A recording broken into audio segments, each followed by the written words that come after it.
hafiduna kang padha njaga sapa al-mukminun njaga anil haram saking barang kang haram illa ala azwajim kat aymanum fa innahum ghairu malumin illa ala azwajim angin ing atase pira-pira ya Allah ya Rabbi ya Karim bojo minun angin ing atase pira-pira bojone bojo wadane al mukminun ai min zaujatim tegese saking pira-pira wadane mukminun auma malakat auma utawa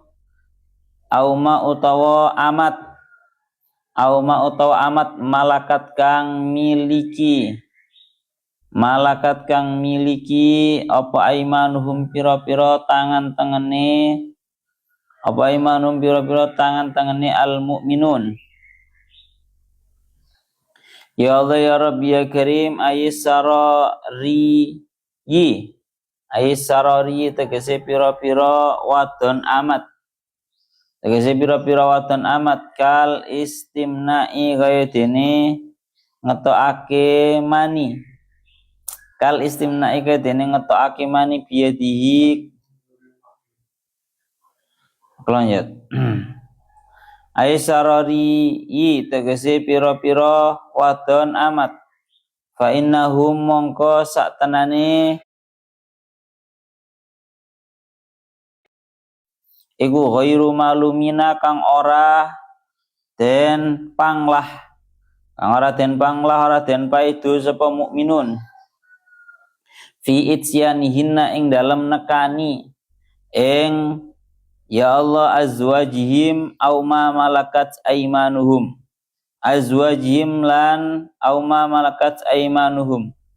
nah sehingga niki famanibtagha wara adzalika faulaika humul adun faman mongko utawi sapa wong ibtagha nupris sapa man wara adzalika ing dalam burine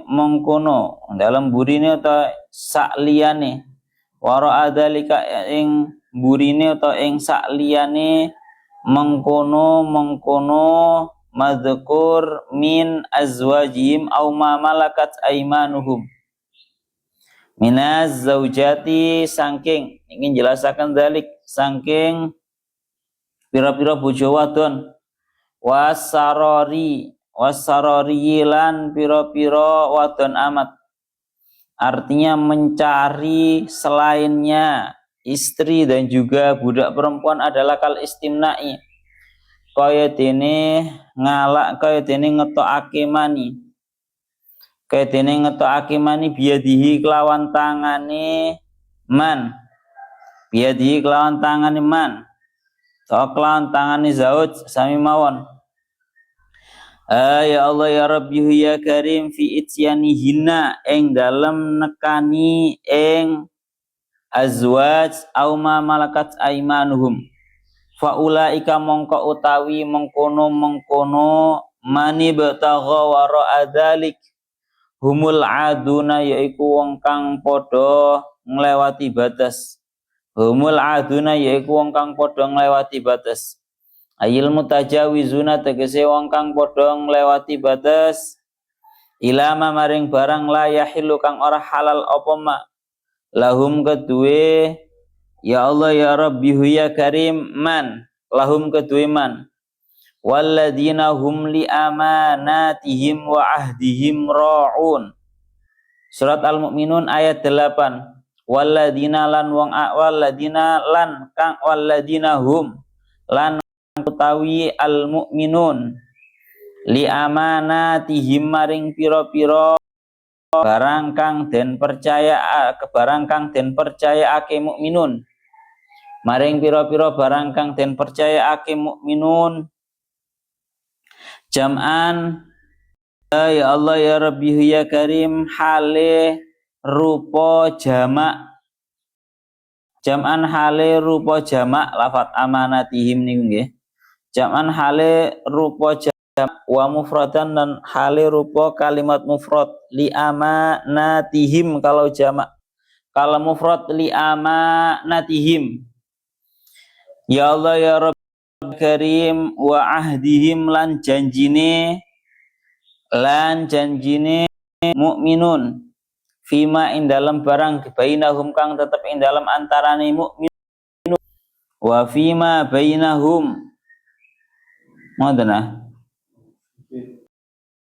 au fima utawa ing dalam barang bainahum kang tetep ing dalam antarane al mukminun wa bainallahi lan ing dalam antarane min salatin baina sang salat wa ghairiha lan sakliyane salat iku rauna kang padha njaga kang padha ngreksa ay hafiduna tegese kang padha mukminun walladina hum ala salawatihim yuhafiz walladina hum lan kang utawi mukminun lan kang utawi salawatihim ing atase pira-pira salate al mukminun niki sami jam'an hale rupa lafat kang jamak salawatihim wa mufradan lan hale rupa lafat kang mufrad ala salatihim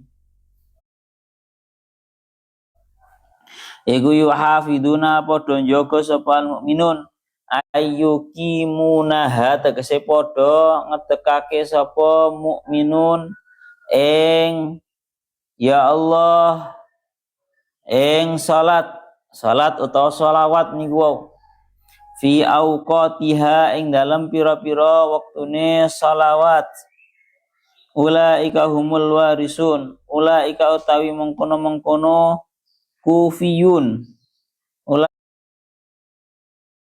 utawi ya Allah ulaika utawi mengkono mufun utai mengkono al mufuna orang-orang yang memenuhi 7 syarat niku wau nggih selek gawe gampang-gampangan ulaika utai mengkono al mukminuna alladzina fi shalatihim khasyun ila akhirih ngoten humul warisuna yaiku wong kang padha marisi la ghairuhum mausufun ulaika ta mengkono al mausufun terus al mausufun isim maf'ul ulaika ta mengkono al mausufun orang-orang yang disifati tadi ya Allah ya Rabbi ya Karim humul warisuna yaiku wong kang padha maris la ghairuhum ora sakliyane mausufun alladzina yarisunal firdausa hum fiha khalidun alladzina yarisuna kang padha maris sapa ulaik al firdausa ing surga firdaus wa tai al firdaus iku jannatun ya Allah iku jannatun surga a'lal jinani kang paling dukure pira-pira surga hum utawi ulaik utawi mausufun tau ulaik fiya ing dalam al firdaus khaliduna kang padha langgeng fi dzalika isyaratan ilal ma'adi fi dzalika iku ing dalam mengkono-mengkono ulaika humul warisun isyaratun utawi isyarah ilal ma'adi maring nggon bali ilal ma'adi maring nggon bali oi nasi bulan nyocoki ya Allah ya Rabbi ya Karim wa yunasibu dzikrul mabda'i ba'dahu ngaten nggih syaratan ilal ma'ati wa yunasibulan mantesi ing ya Allah dalik niku ulaika humul warisun ta isyara ilal ma'at nggih wa nasibulan mantesi ing dalik apa dzikrul mabda'i nutur ing kawitan ba'dahu ing dalam sause ulaika humul warisun kawitane napa rupane walaqad khalaqnal insana min sulalatin min tin surat al-hajj surat al-mu'minun ayat 12 pun sak menten mawon samangke awak dhewe pun duki surat Al-Mu'minun, surat baru pun selesai kemarin surat Al-Hajj-nya. Ya Allah ya Rabbi ya Karim, niki awal surat Al-Mu'minun ini merupakan, ya tanda kutipnya, merupakan sebuah catatan besar bagi kita para mukminin, bagaimana kita seharusnya menjadi mukmin yang baik. Pun bismillahirrahmanirrahim, suratul mu'minunah. Ini merupakan surat Al-Mu'minun. Sampean bisa lihat sendiri dalam kitab Hasyiah Sawinya. Beliau qauluhu al-mu'minun mudhaf ilaihi majrurun biya'in muqaddaratin mana amin dhuhuriya istighalul mawil hikayah. Jadi memang bahasanya suratul mu'minun bukan suratul mu'minin. Tapi tetap lafaz al-mu'minun itu dibaca jar karena statusnya dia itu menjadi mu'ilah. Dijarkan menggunakan ya yang dikira-kirakan, yang tidak bisa tampil, yang tidak bisa tampak gara-gara dia sedang tersibukkan dengan ayah wawu hikayah. Menjadi bacanya suratul mu'minun. Makkiyatun.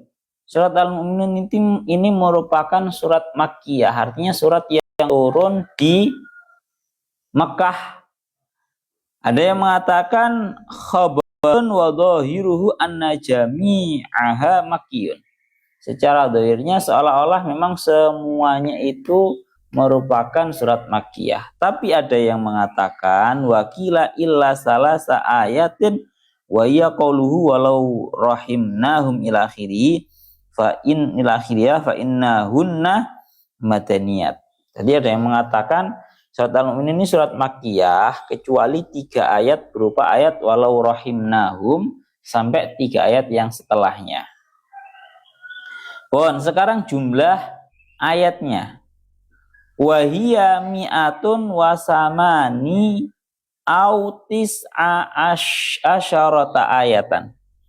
Jumlah ayatnya surat Al-Mu'minun itu ada yang mengatakan 119, ada yang mengatakan 118.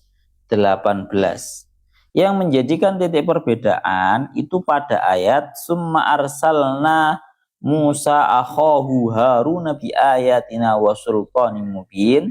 Di ayat ini ada yang mengatakan apakah ini merupakan ayat yang sempurna, satu ayat yang sempurna, ataukah hanya sebagian ayat. Ini yang menjadi titik perbedaan total daripada ayat-ayatnya, jumlahnya Al-Mu'minun.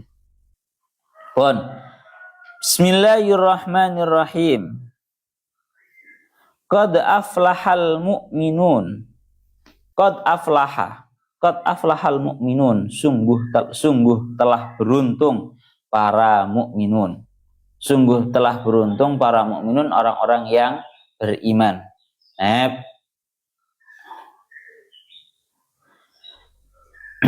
Tengeriki dingendikaken sungguh telah beruntung para mukminun. Yang pertama, siapa sih? Al-Mu'minun itu merupakan jamak daripada lafaz mukmin. Kita baca di tangani ngono. Al-Mu'minun itu merupakan jamak dari mufrad berupa mukmin. Yang mana definisi al-mu'min adalah wa huwa al-musaddiqu billahi wa rusulihi wa malaikatihi wa kutubihi wal yaumil akhiri wal qadari khairihi wa syarrihi hulwihi wa murrihi. Yang namanya orang yang mukmin adalah orang yang beriman terhadap Allah Ta'ala, terhadap para rasulnya, terhadap para malaikatnya, terhadap para kitab-kitabnya, dan juga hari akhir, dan juga takdirnya Allah, takdir baik, takdir buruk, takdir senang atau takdir sedih. Ini maksud daripada para al-mu'minun, orang yang beriman terhadap Allah Ta'ala, para rasulnya, para malaikatnya, kitab-kitabnya, hari akhir, dan juga berupa qada qadar. Pun itu definisi daripada al-mu'minun.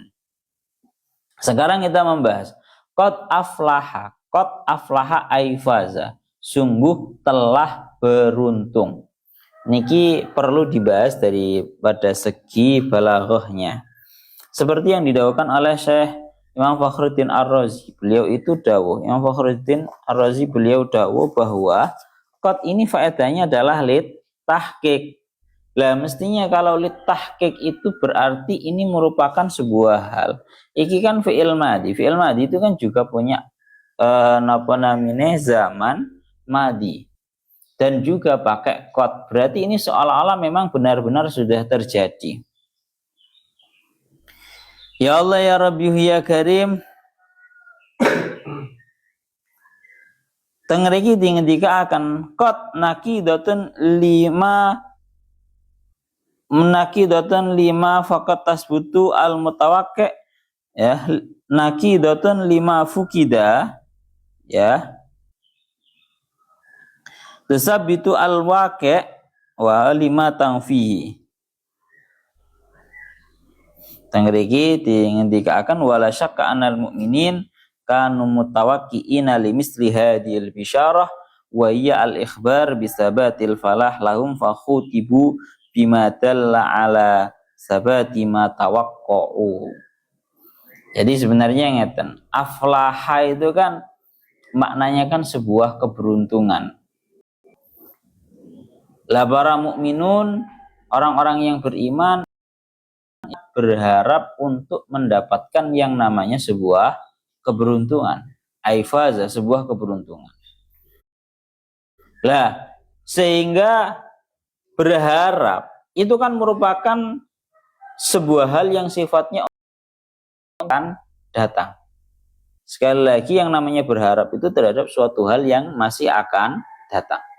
Akan tetapi di sini dibahas madhi dan bahkan dikasih bahasa qad yang mana untuk menunjukkan bahwa ini sudah terjadi, dan bahkan dikasih yang hanya untuk tahqiq bahwa ini benar-benar sudah terjadi, benar-benar sungguh beruntung. Ini untuk menunjukkan bahwa apa diharapkan oleh para mukminun ini benar-benar nanti akan terjadi, sehingga dikasih zaman madhi seolah-olah itu benar-benar sudah terjadi. Paham ora?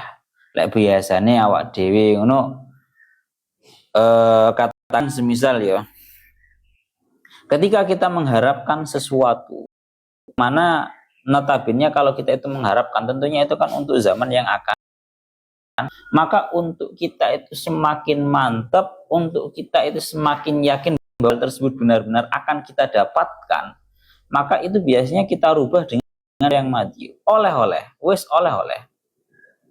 Jadi faedahnya seperti itu. Kita itu bahasanya biar benar-benar memahami terhadap apa yang ada di dalam redaksi Al-Qur'annya. Jadi orang kok salah, orang kok bahasanya kok salah bahwa ini zaman boten.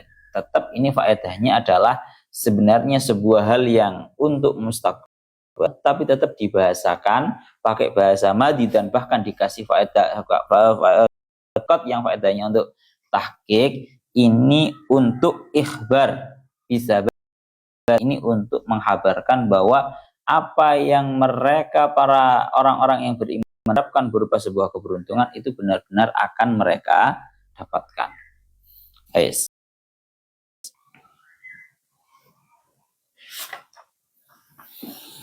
Ya Allah ya Rabbi ya Karim, niku qad aflahal mu'minun ay faza al mu'minun. Para orang-orang mukmin yang beruntung itu yang bagaimana? Alladzina hum fi salatihim khashi'un. Daunya Imam Fakhruddin Ar-Razi, sifat-sifatnya para mukminin yang akan disebutkan ini, orang-orang yang beriman yang beruntung itu memiliki 7 sifat.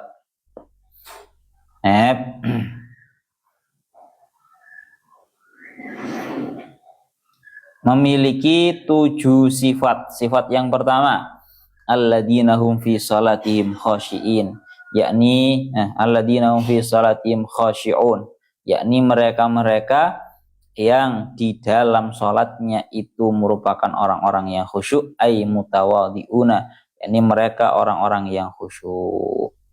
Yes, ini yang paling didahulukan. Dahulunya para ulama seperti yang kita ketahui. Kuncinya orang mukmin itu ya berada di dalam sholat. Mulanya bahkan di sini disifati sifat yang disebutkan yang paling pertama sendiri adalah sholat. Bukan mereka orang yang melakukan haji, bukan mereka orang yang melakukan zakat, tapi alladzina hum fi salatihim, yakni mereka-mereka yang di dalam sholatnya itu mereka khusyuk. Khusyuk itu bagaimana sih? Khusyuk itu bagaimana sih? Yang tinggi akan ada yang mengatakan khusyuk itu merupakan pekerjaannya jawarih atau anggota badan. Jadi menurut pendapat pertama yang penting jawarihnya atau anggota badannya ini sudah anteng, itu berarti sudah khusyuk. Itu menurut pendapat pertama. Menurut pendapat yang kedua mengatakan al khusyuk huwa sifatul qalbi. Sing jenenge khusyuk itu merupakan sifatnya hati. Jadi yang penting atine niku khusyuk, mboten mikiraken liyane, ya berarti itu sudah dianggap khusyuk. Ada yang mengatakan, oh nggak bisa, yang namanya khusyuk itu perpaduan antara antengnya, tumak ninahnya, antengnya anggota badan, dan khusyuknya hati, tidak menolehnya hati ada selainnya Allah Ta'ala. Mulanya tengeriki sampean bisa lihat teng kitab khusyuk itu menurut pendapat yang paling adalah ay khusyuk dohiron wa batinan, khusyuk yang secara dohir dan ya khusyuk yang secara batin. Diri itu bagaimana at-tamasuk bi adabi shalah, yaitu khusyuk dengan artian menggunakan adab-adabnya salat, berupa nopo, tidak menoleh, tidak mendahului imam, ya. Ini namanya khusyuk. Khusyuk secara dohir. Jadi khusyuk secara dohir niku mengantengkan tangannya dan seluruh anggota badannya tanpa lakukan atau melanggar yang namanya adab-adabnya sholat. Itu khusyuk secara. Dan termasuk daripada khusyuk yang dohir adalah melihat ke tempat sujud. Nah, bahwa melihat ke tempat sujud. Taunya para ulama sunnah bagi orang yang itu untuk melihat ke tempat sujud. Jadi rotok munduk melihat ke tempat sujud. Jadi biar konsen, biar tidak kabur pandangannya kemana-mana, itu ke tempat sujud. Itu namanya naboh khusyuk yang dohir. Yang batin yaitu menghadirkan istihdoru aldomatillah wa adamu tafawud dunyawiyin. Ini loh, terus menghadirkan keagungannya Allah Ta'ala dan tidak hal-hal yang duniawi. Wes ngene wes tak kayak definisi khusyuk sing disebutkan dalam kitab Fathul Mu'in dan juga I'anah. Khusyuk itu para ulama pun khusyuk yang batin. Secara dohir para ulama itu khilaf. Khusyuk yang batin itu bagaimana sih? Menurut pendapat pertama, khusyuk secara batin itu artinya kamu bisa mengangan-angani terhadap apa yang kamu baca. Allahu Akbar, angen-angen karo sing jenenge takbir. Marongono maca Fatihah, bismillahirrahmanirrahim, kangen-angen maknane Fatihah. Alhamdulillahirabbil alamin, segala puji bagi Allah Ta'ala Tuhan semesta alam, dan seterusnya. Itu namanya khusyuk secara batin menurut para ulama.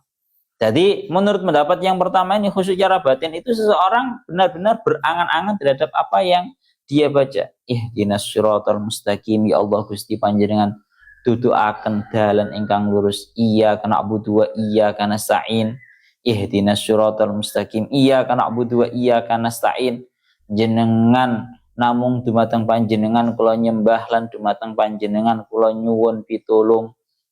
Jadi khusyuk yang secara batin menurut para ulama yang paling unggul adalah harus mengangen-angeni terhadap apa yang dia baca. Tidak boleh tersibukkan dengan yang lain sekalipun itu perkara ukhrawi. Iki sing khusyuk sing paling abot dhewe ya.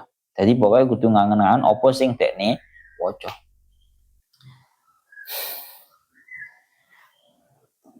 Ya Allah ya Rabbi ya Karim, kalau urusan akhirat pun itu enggak ada. Jadi semisal kalau ada orang sholat, dia kepikiran ya Allah Gusti, kalau kailingan ambil dosa-dosa nih, kalau nikah dosa nih, jenengan sepuro. Kalau ngikuti kalian neraka jangan lebetaken dumateng surga. Itu menurut pendapat pertama itu enggak khusyuk. Karena dia tidak berangan-angan terhadap apa yang dia baca. Tapi menurut pendapat ulama yang kedua mengatakan bahwa khusyuk itu enggak harus berangan-angan terhadap apa, tapi yang penting dia berpikir tentang hal-hal yang ukhrawi, berangan-angan terhadap keagungannya Allah Ta'ala, itu jenenge khusyuk. Itu khusyuk zahiran wa khusyuk batinan.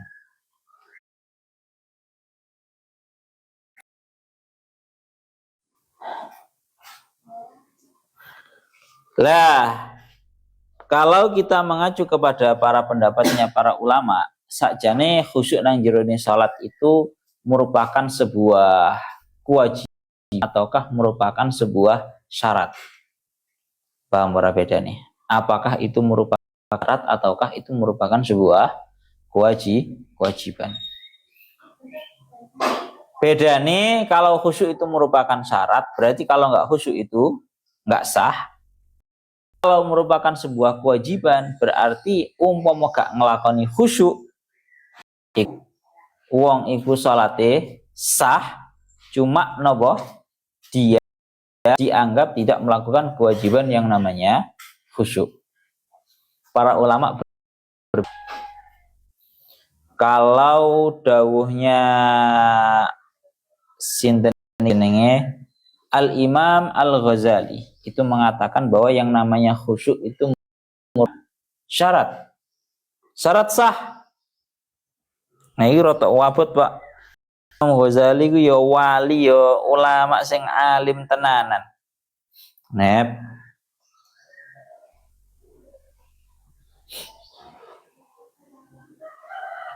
Tadi pendapat pertama salah satunya dawuhnya Al-Imam Al-Ghazali mengatakan bahwa yang namanya khusyuk di dalam salat itu merupakan syarat sah. Sehingga kalau nggak khusyuk nggak sah salatnya. Wah, apa tenan Pak? Al-Imam Al-Ghazali. Saya bacakan beberapa dawuhnya para ulama yang mengatakan bahwa sing jenenge ya Allah ya Rabbi ya Karim, salat itu khusyuk itu merupakan sebuah syarat ya. Tang mriki dingendikaken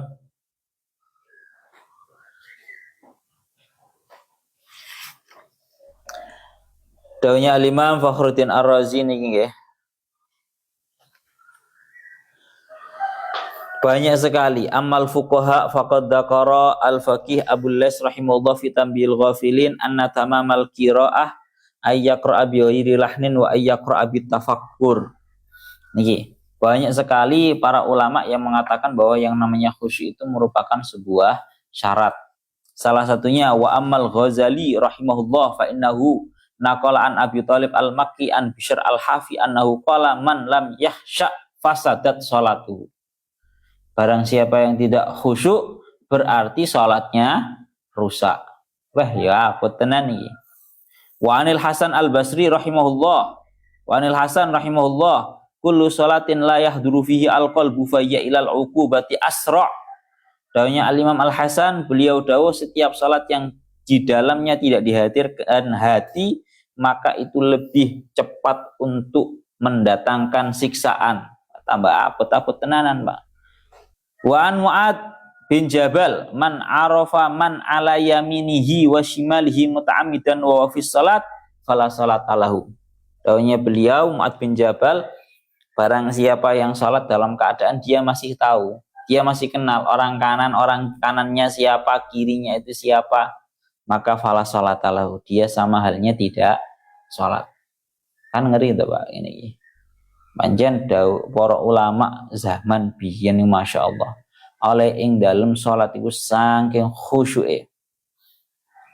Bahkan kalau lanjutaken riyen nggih teng mriki wa ruwiya aidan musnadan diriwayatkan di dalam hadis musnadnya teng mriki dingin-akan Kanjeng Nabi dawuh innal abda la yusalli as-salata la yuktabu lahu sudusuhu wa la usyuruhu wa inna ma yuktabu lil abdi min salatihi ma'aqla minha. Sungguh tidak akan dicatat bagi seorang hamba yang melakukan sholatnya, tidak dicatat 1/6 pahalanya atau 1/10 pahalanya, kecuali apa yang dia itu di dalam sholat tersebut dia itu berakal, dia itu benar-benar berangan-angan. Gampangannya ngomong, sekadar apa dia khusyuk, maka sekadar itu pula ganjarannya dicatat. Dalam hadis lain dikatakan bahasa lainnya yang paling titik tekan wa inna ma yuktabu lil abdi min sholatihi ma aqala minha. Sing dicatat imang Pak mek napa mek sing dia itu menghadirkan dia itu khusyuk. Lah nek awak dhewe ngami mulai awal sampai akhir orang ngerti apa salate koyo otomatis ngono. Pikirannya malah melayang. Jadi menurut pendapat yang pertama mengatakan bahwa yang namanya salat itu merupakan sebuah syarat sah. Iki abot tenan. Yang namanya khusyuk itu merupakan satu pendapat yang pertama. Pendapat yang kedua ini yang dijelaskan Al-Razi, beliau mengatakan bahwa yang namanya niki napa khusyuk itu merupakan sebuah kewajiban. Jadi berarti umpama gak khusyuk ngono tapi napa dia tidak melakukan kewajiban. Niki lho. Teng mriki dawuhnya beliau fa in hal taquluna inna dzalika wajibun fis shalah. Apakah yang namanya khusyuk itu wajib di dalam salat? Kulna, dawuhnya Imam Fakhruddin Ar-Razi, kulna innahu dana wajibun.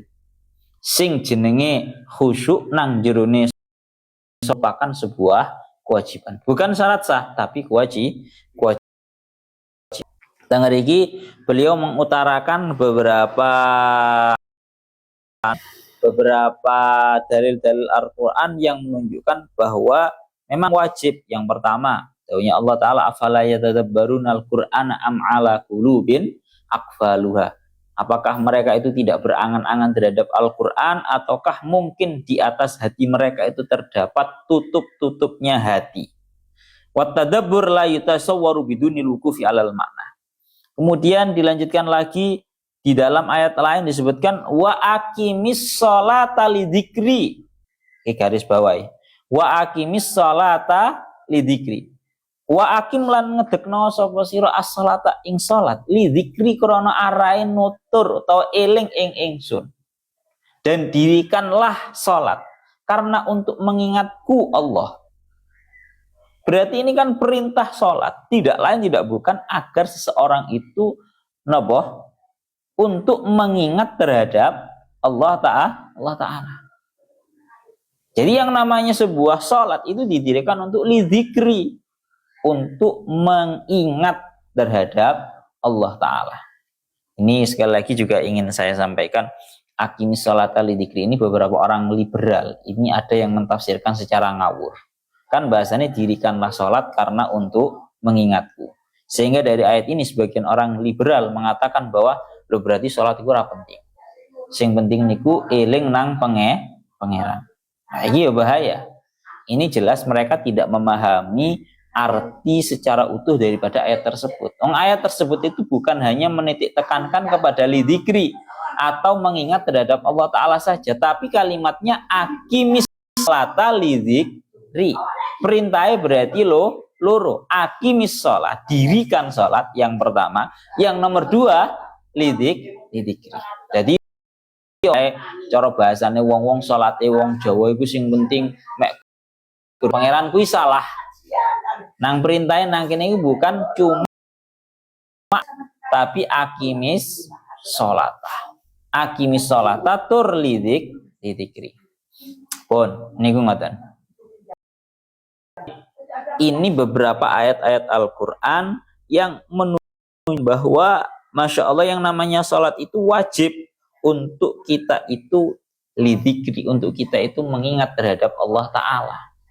Lana niki sing dikaakan teng hadise, ya Allah ya Rabbi ya Karim, man wa innamal khusyu'u liman tamakkana wa tawadhu'a.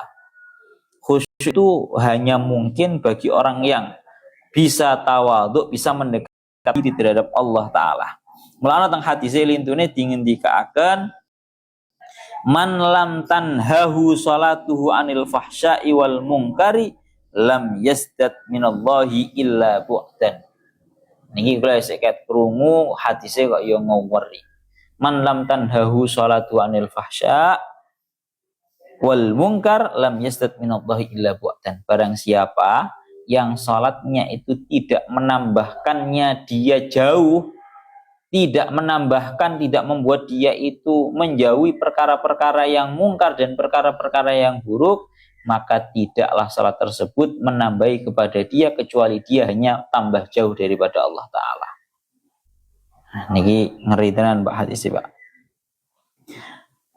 Tadi wasalatul ghafil la tamna'u minal fahsya. Ini bentuknya orang yang ghafil, bentuknya orang yang salatnya orang yang lupa.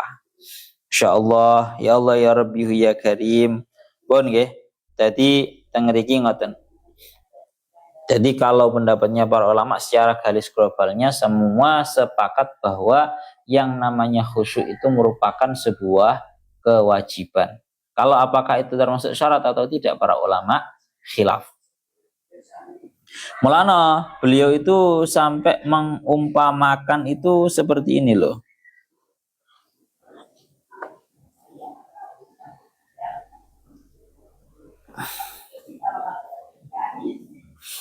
Bentuk daripada kenapa orang itu sholat tapi dia nggak khusyuk itu termasuk orang yang kurang adab, bahasa ini kasar ngomong, kurang etika. Tengah dikit ingin dikaakan wa amma dzikru, yang namanya sholat itu kan di dalamnya bacaan dzikir-dzikir dan juga bacaan Al-Quran. Fa innahu munajatun ma'allahi ta'ala. Yang namanya sholat itu kebanyakan bentuknya bacaan-bacaannya adalah dzikir.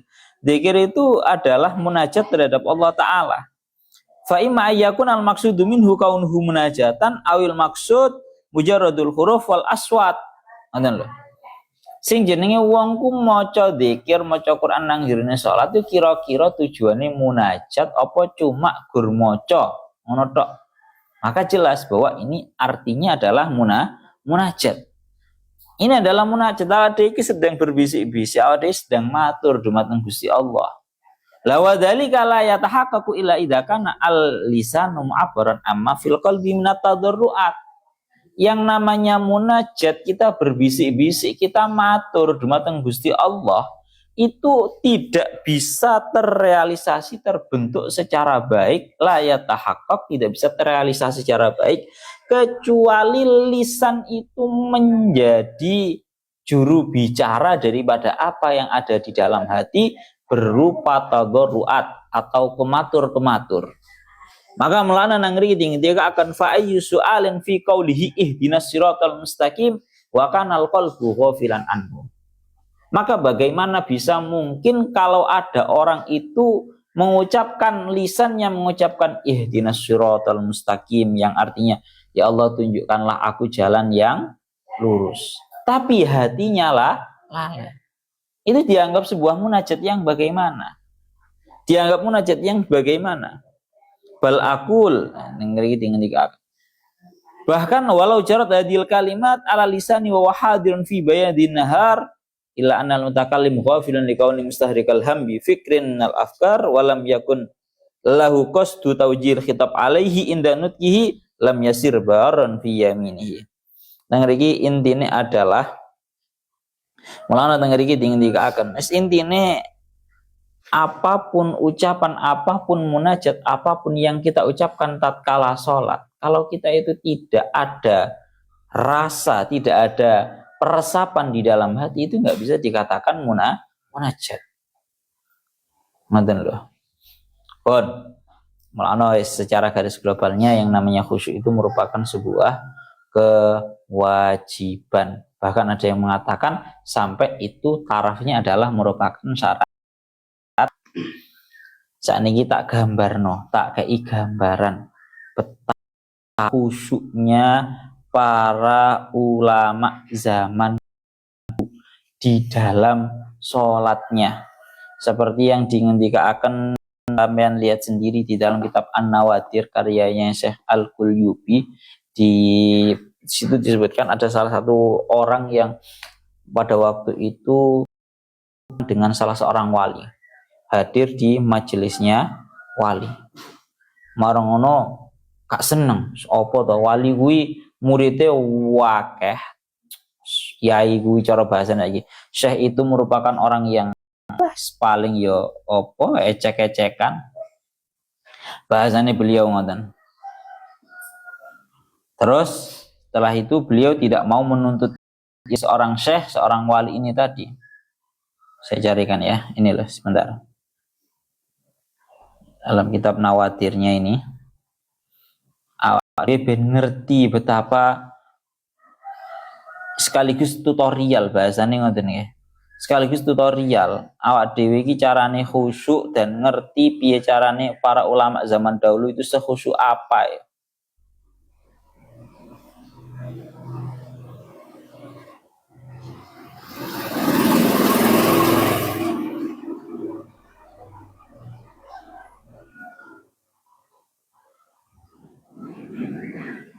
Nah ini loh, ibadatus sholihin, ibadahnya para ulama sholihin zaman dahulu.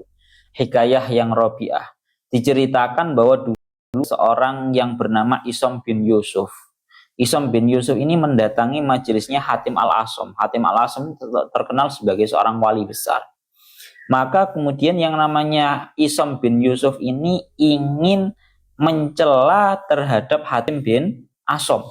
Hatim al-Asom, Hatim al-Asom. Maka dia mengatakan, wahai Hatim al-Asom, bagaimana cara kamu sholat? Kaifa tusolli? Ono uang cara bahasa kasarane ngomong wani-wani ini marani majelis syekh seorang wali besar yang bernama Hatim al-Asom. Dia ingin mencelah, dia ingin mempermalukan, ingin mencela terhadap Hatim al-Asom. Kan lah saya lak dadi kiai itu. Saya pengen takok. Kowe lek sholat iki modele piye? Kaifa tusolli? Ya Aba Abdurrahman, kaifa tusolli? Awakmu sholat piye? Fahawwala Hatim wajhahu ila Isom. Maka beliau langsung menatap terhadap yang namanya si Isom itu tadi, seraya berkata wa qala lahu idza jaa waqtus sholati kumtu fa atawaddau wudu'an dhahiran wa wudu'an batinan. Iki lho dawuhnya beliau. Kamu lek ngerti. Aku iki lek sudah datang yang namanya waktu sholat, maka aku bergegas untuk melaksanakan wudhu, yaitu wudhu yang dohir dan juga wudhu yang batin. Saya kayak dikandani ngono tak iku wis bingung sing jenenge Isom. Seraya berkata dia, kaifal wudhu al batin loh. Ono ya wudhu batin barang kok ono. Piye maksudnya wudhu yang batin? Faqala amal wudhu ad-dohir fa'ausilu al-a'dha'a bil ma. Adapun yang aku maksud dengan wudhu yang secara dohir, maka aku basuh seluruh anggota-anggota wudhuku dengan air. Wa amal wudhu al-batin fa'ausiluhu bisab'ati asya. Adapun wudhu yang batin, maka aku basuh batinku dengan 7 perkara. Fitaubati wan nadamati wa tarki hubbid dunya wa sana'il khalqi war riyasati wal ghilli wal hasad.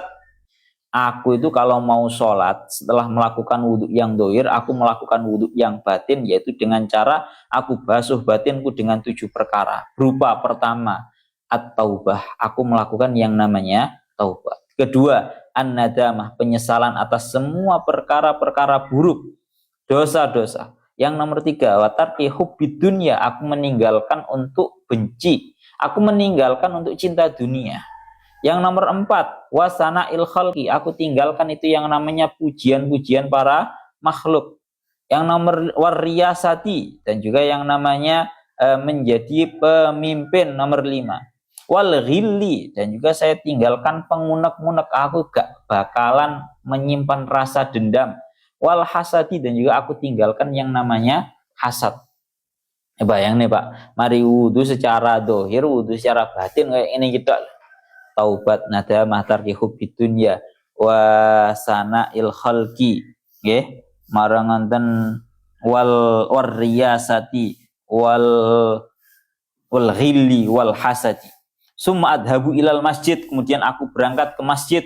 Fa abasutu al a'dha'a fa ara al Ka'bah, ini lho. Ngerine wong zaman biyen.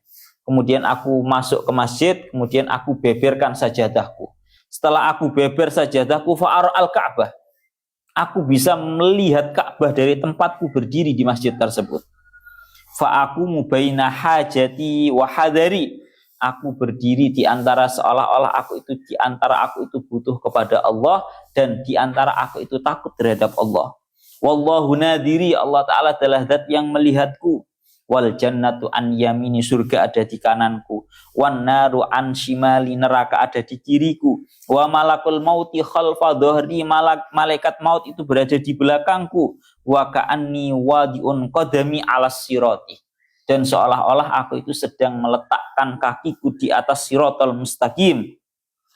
Wa adunnu anna hadhihi shalah akhir salatin usolliha, dan aku menyangka bahwa mungkin ini adalah salat yang terakhirku. Summa anwi wa ukabbiru bil ihsan, kemudian aku niat dan aku takbir Allahu Akbar secara baik. Wa aqra'u bit tafakkur, aku baca dengan penuh penghayatan. Wa arka'u bit tawadhu, aku rukuk dengan penuh rendah diri. Wa asjudu bit tawadhu, dan aku sujud dengan penuh rendah hati. Wa atasyahadu bir raja, kemudian aku tasyahud dengan penuh harap. Wa usallimu bil ikhlas, kemudian aku salam secara ikhlas. Fahadihi sholati mundu salasina sanatan, dan inilah bentuk sholatku selama 30 tahun. Bayang nih Pak, sholatnya para orang-orang sholih ini kayak ngene iki. Katene takbir iku wis langsung ketok sing jenenge Ka'bah. Gusti Allah benar-benar di dalam hatinya itu merasa muraqabah, diawasi, dilihat oleh Allah. Kemudian seolah-olah kananku adalah surga, kiriku adalah neraka, belakangku adalah malaikat maut, dan seolah-olah aku ini sedang berada di atasnya siratal mustaqim. Piye Pak salat koyo ngono kuwi? Bayangne dhewe lah, sekhusyuk apa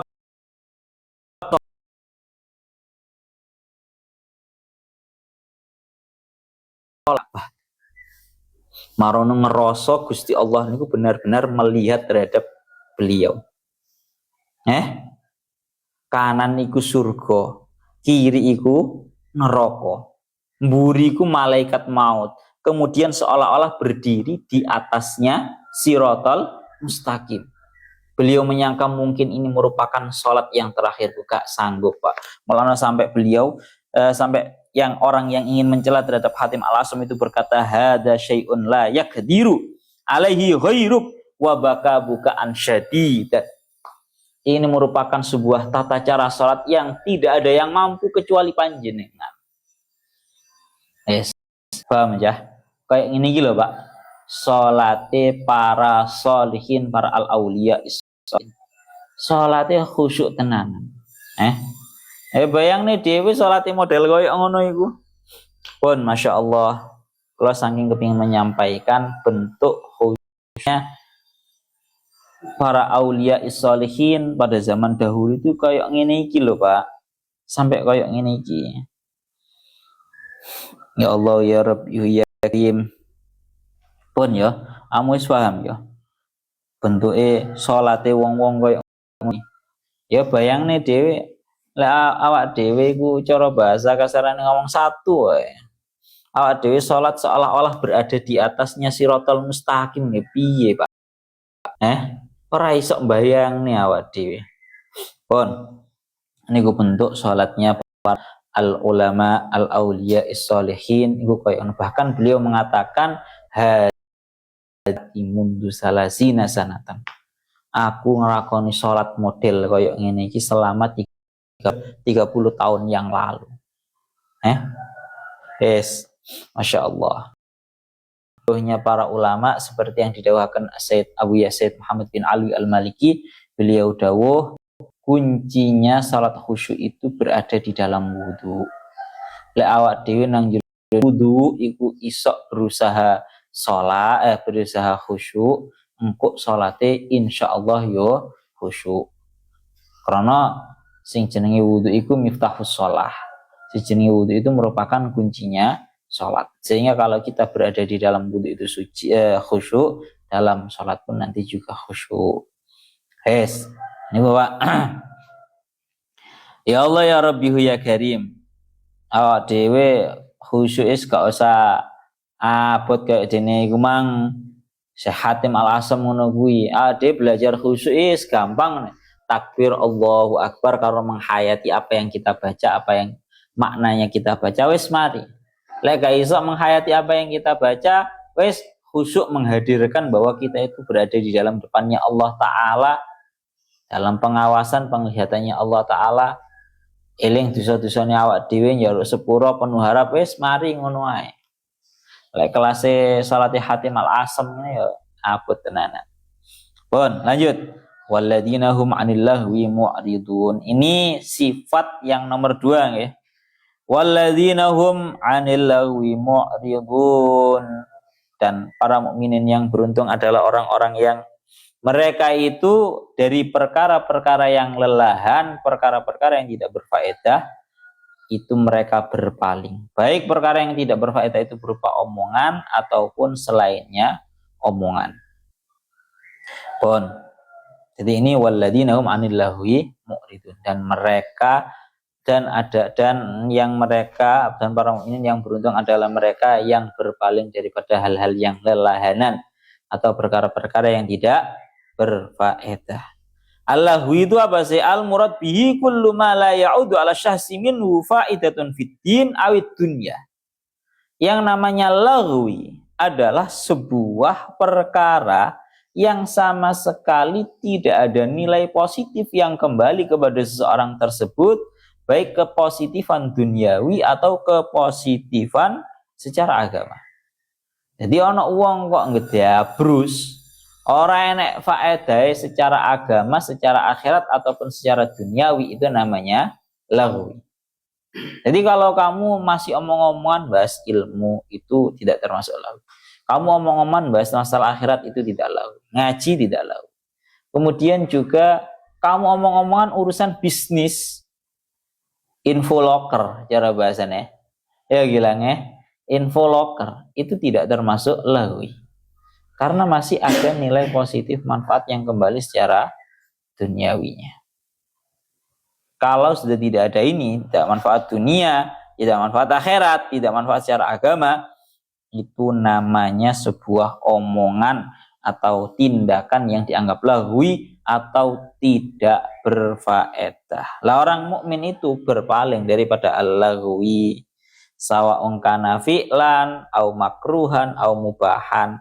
Baik itu merupakan sebuah ucapan, tindakan, perkara yang makruh atau perkara yang mubah, seperti guyon-guyon, seperti bermain, wadaya'il auqat, dan juga tersia-sianya waktu fima la ya'ni, dalam perkara yang tidak berfaedah, wa taghawwul fi syahawat wa ghairi dzalik mimma nahallahu anhu, apalagi barang sing haram, barang sing mubah, yo. Barang sing mubah tapi ora enek faedahe ae, kuwi ae termasuk lahwi. Apa maneh barang haram. Sehingga kesimpulan ini ki, fayam bagi lil insani ayyara sa'iyan fi hasanatin li ma'adihi au dirhamin li ma'ashihi. Wa min husni islamil mar'i tarkuhu ma la ya'ni. Ya Allah ya Rabbi ya Karim. Tangriki dilanjutakan, ya Allah ya Rabbi ya Karim, sehingga kesimpulannya, maka seharusnya bagi seorang manusia, dia itu tidaklah mengusahakan, tidaklah mengupayakan, tidaklah menggerakkan badannya, tubuhnya, kecuali di dalam perkara yang membawa positif untuk akhiratnya atau membawa hal yang positif untuk kehidupannya berupa uang, harta, itu sih roto api. Malah tengeri kita ingin dikatakan seperti yang hadis yang diinginkan hadis, amin husni islamil mar'i tarkuhu ma la ya'ni. Termasuk daripada baiknya Islamnya seseorang adalah dia meninggalkan perkara yang tidak bermanfaat baginya. Misalnya awak dhewe ngono ya intine HP gitu Pak, HP.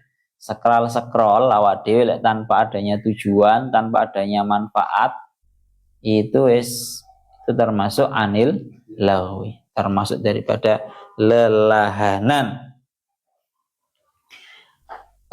Ya Allah ya Rabbihu ya Karim, iki mang penghitungannya sifat-sifat yak mang ana sing keliru.